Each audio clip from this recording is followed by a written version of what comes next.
Hi friends, welcome back to my channel. Interesting వీడియోల కోసం నా ఛానల్ను సబ్స్క్రైబ్ చేసుకోండి. క్రైమ్ థ్రిల్లర్ సినిమాలు ఓటీటీలో ఎక్కువగా ట్రెండ్ అవుతున్నాయి. వీటిని చూడడానికి ఆసక్తి చూపిస్తున్నారు మూవీ లవర్స్. అయితే ఇప్పుడు మనం చెప్పుకోబోయే మూవీ థియేటర్లో అంతగా ఆడకపోయినా ఓటీటీలో మాత్రం దూసుకుపోతుంది.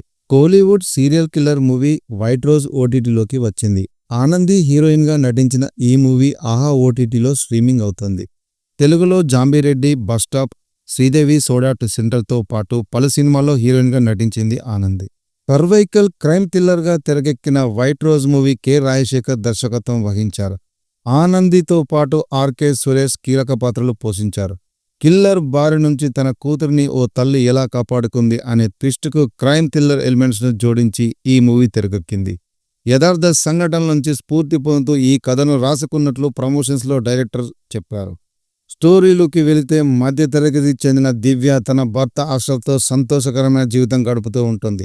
అయితే ఒకరోజు పోలీసులు తప్పుగా జరిపిన ఎన్కౌంటర్లో అష్రఫ్ ప్రాణాలు కోల్పోతాడు. ఈ సంఘటన దివ్య జీవితాన్ని తలకిందులు చేస్తుంది. అష్రఫ్ తీసుకున్న అప్పుల కారణంగా అప్పుల వాళ్ళు దివ్యను వేధించడం మొదలు పెడతారు. 4 ఏళ్ల కూతురు దియాను అప్పు ఇచ్చిన ఒక వ్యక్తి కిడ్నాప్ చేస్తాడు. కూతురుని రక్షించడానికి డబ్బు సంపాదించేందుకు దివ్య వేశ్యగా మారుతుంది. ఈ క్రమంలో ఆమెను ఒక వ్యక్తి బుక్ చేసుకుంటాడు.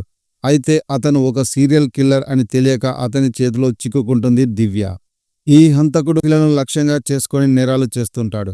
అందులోనూ వేశ్యలను ఎక్కువగా ఎంచుకుంటాడు. దివ్య అతని ఇంట్లోకి వెళ్లిన తర్వాత బాత్రూంలో ఒక మహిళ వేలు కట్ చేసి ఉంటుంది. ఇది చూసిన దివ్య ఒక్కసారిగా భయంతో వణికిపోతుంది. దివ్య తన కూతురుని కాపాడుకోవడానికి ప్రమాదకరమైన హంతకుడి నుంచి తప్పించుకోవడానికి ప్రయత్నిస్తుంది. ఆమె చేసిన ఫోన్ కాల్ వెట్రి అనే పోలీసుకు వెళ్తుంది. ఆమె ఎవరో తెలుసుకొని ఆత్మవిమర్శ చేసుకుంటాడు వెట్రి. ఎందుకంటే ఆమె భర్తను పొరపాటున ఎన్కౌంటర్లో కాల్చింది ఇతనే. ఇప్పుడు వెట్రి దివ్యకు సాయం చేయడానికి ప్రయత్నిస్తాడు. చివరికి వెట్రి ఆమె ఎక్కడుందో కనిపెడతాడా?